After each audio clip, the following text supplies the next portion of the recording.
大家好，前2期视频我们已经对内观做了一部分介绍，新来的朋友可以翻看这2期视频。今天我们继续介绍6内观的正确的方法。当你禅观时，你要懂的方法。只有正确的方法才能产生内观。如果你将事物当成永恒，那怎会产生内观呢？如果你当它们为快乐的、美的、有灵魂、自我，那怎能产生内观呢？名与色是无常，你需关照这些无常的事物，以见其无常的实相。它们升起与消失，并且不断压制你，因此它们是可怕的、苦的。你需关照它们，以见其实相为苦。它们是空无个人、灵魂、自我的过程。你需关照，以见它们为无个人、无灵魂、无我。你应尝试如实之见。因此，每当你看、听、触或知觉时，你应尝试如实关照那由6根门升起的名与色的实相。当你看时，你应关照看。同样的，当听时，观听；当嗅时，观嗅；当尝时，观尝；当触时，观触。疲倦、热、痛和难以忍受的不悦感受也会因接触而升起。关照它们，疲倦、热、疼痛等。思想、想法也可能出现。当它们升起时，关照想象、愉快、高兴。但初学者很难关照由6根门升起的一切事物，它应从一些开始。你如此习禅，当你入息出息，腹部的上升与下降特别显著。你先关照这些动作，升起时，你关照它为升起；下降时，你关照它为下降。经典未记载关照上升与下降的专门术语。不懂的习禅者藐视地说，经典未提及升降，它们毫无意义。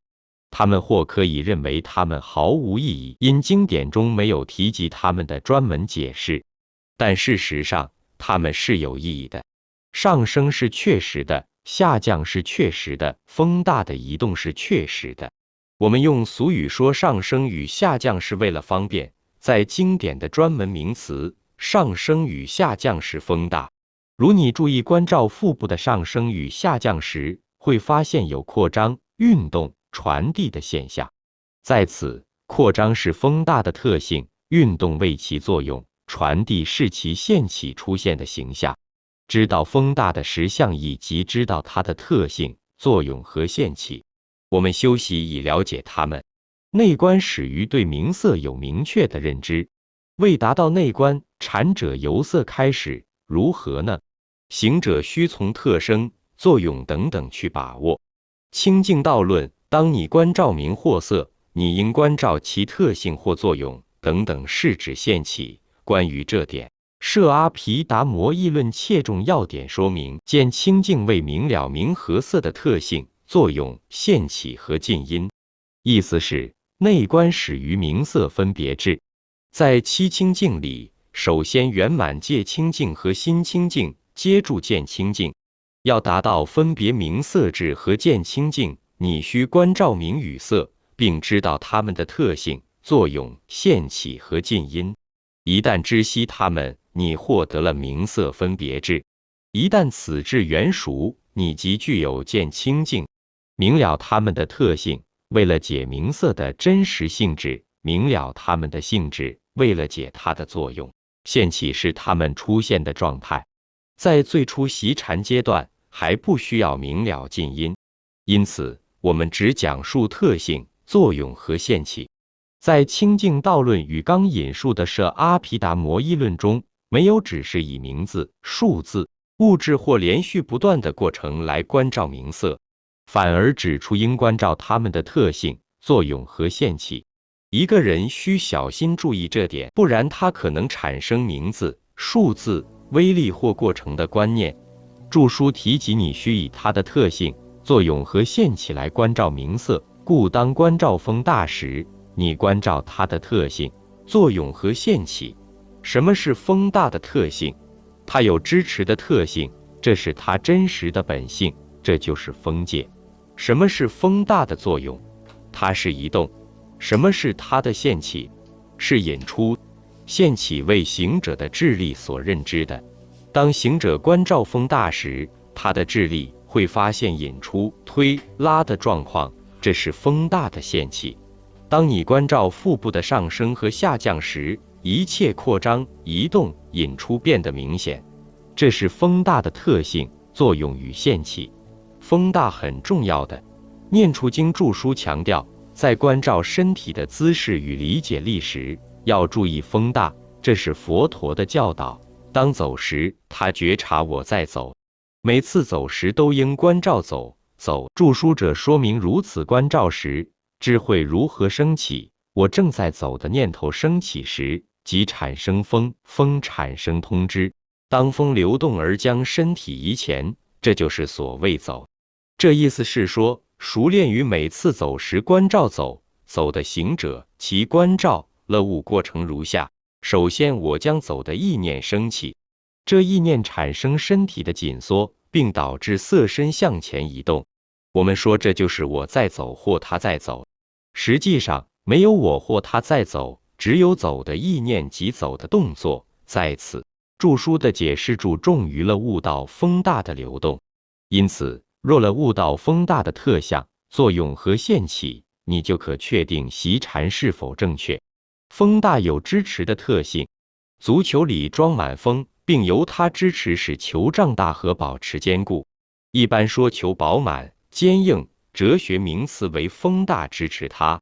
当你伸展手臂时，你感到有些僵直，这是风大支持住。同样的，当你以身体或头压住充满气的枕头或床垫，你的身体或头将不会跌下，这是因为枕头或床垫里的风大支持住你。一堆砖中，底下的砖支持住上面的砖，如果底下的砖不支持，上面的将倒塌。同样的，人体内充满风大支持住以便能站得坚稳。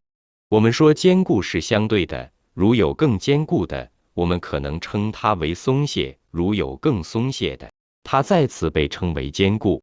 风大的作用为流动，当它强大时，就从一处流动到另一处。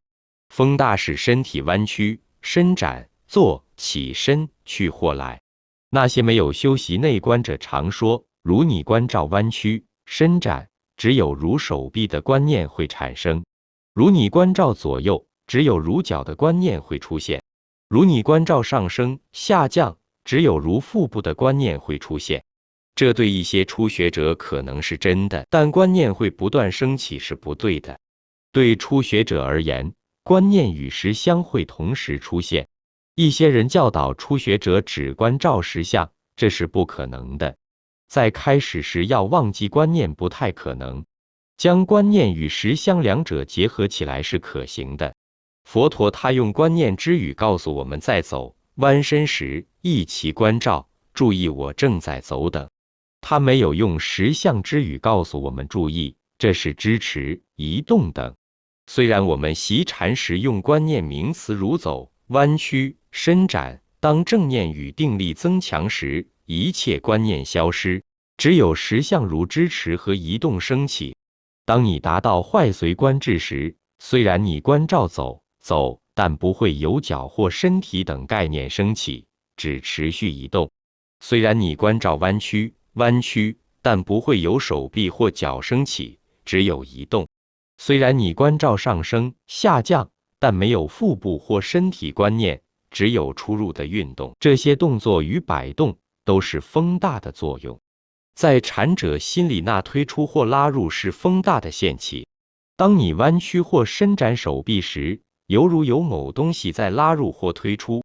这种情形在走动时更加明显。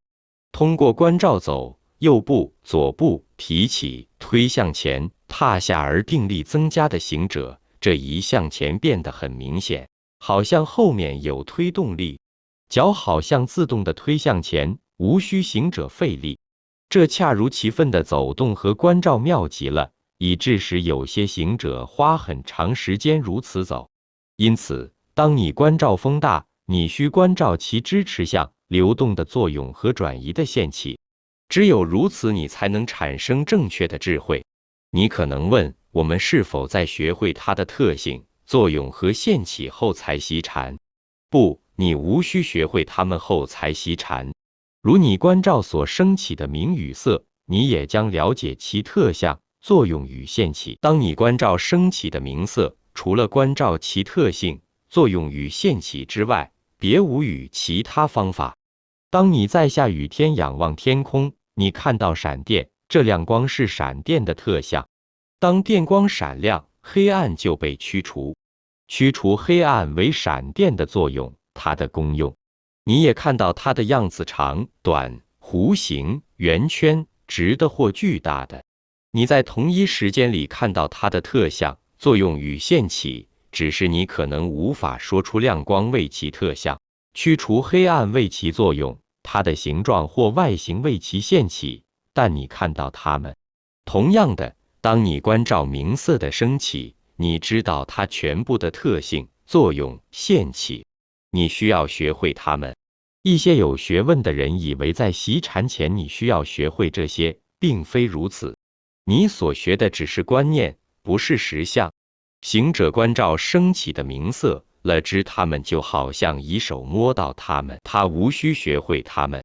如有相在眼前，你无需看相的图画。行者观照腹部的上升与下降，知道坚稳性或松懈性它的特相。他知道收缩或膨胀的活动它的作用，他也知道它的引入和推出它的现起。假如他知道这些事物的实相，他需要学这些吗？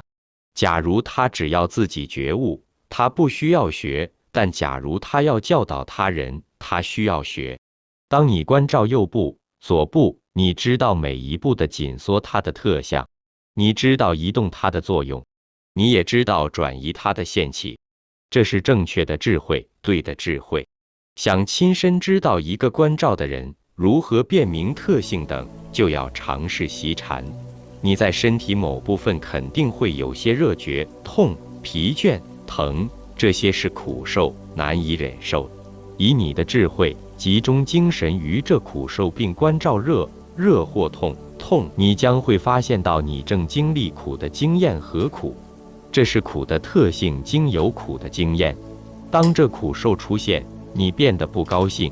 如苦受是一点点的，那也只是一点点不高兴；如苦受很强烈，那就很不高兴。即使那些意志力坚强者，若苦受强烈，也将会不高兴。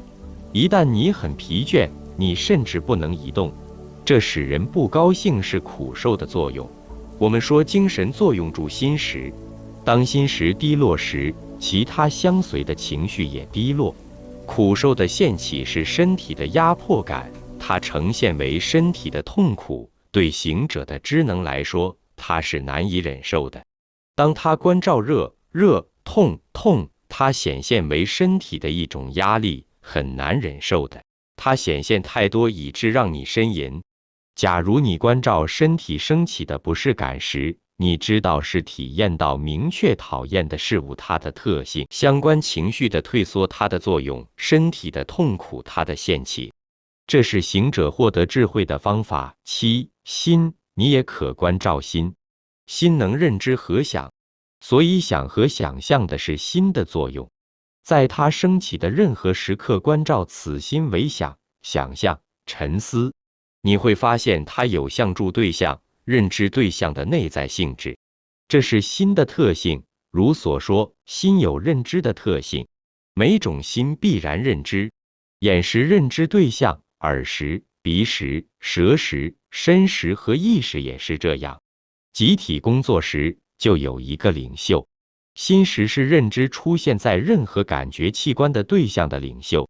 当可见的对象在眼前出现，心识先认知它，随着它是受、想、爱、乐、憎、羡慕等。同样的，当可听的对象在耳朵出现，是心识先认知它。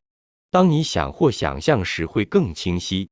当你观照上升、下降等时，如念头出现，你需观照念头。如你在它出现的那刻观照它，它即刻消失。如你无法这样做，随着如乐、爱将接住产生，行者就会了悟心识如何是领袖它的作用。一切事物以心为前导。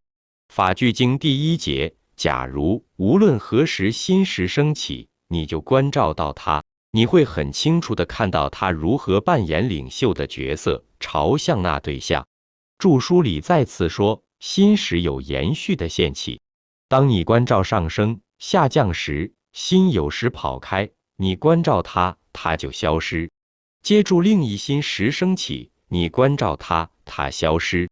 另一心识接住升起，再次的关照它，它再次消失。另一识再升起，你需关照很多这些升起与消灭的心识。行者了悟道，心识是连续的发生，一个接一个的生灭。当一个消失，另一个升起。因此，你了悟到连续的心识的现起。了悟这些的行者也了悟死与生。死并不陌生，它就如我关照的心识那样消失；再生就如我所关照的心识那样升起，连续住前一个。为表明一个人即使未曾学会它们，也可了解事物的特性、作用和现起，我们以物质的风大、精神方面的苦受和心识为例，你只需在它们升起时关照它们。同样的，可应用于其他的精神与物质。如你在它们升起时关照它们，你将了解它们的特性、作用和现起。初学者只能经由特性、作用和现起来关照和了解精神与物质的直取运。在最初阶段的名色分别智和原摄受智，它们为内观的基础，明白这些就够了。当你达到真正的内观智，如审查辨知智时，你就知道无常、苦和无我相。这期内观介绍就结束了。如果你想了解更多，请订阅本频道，内观视频持续更新中。我们下期再见。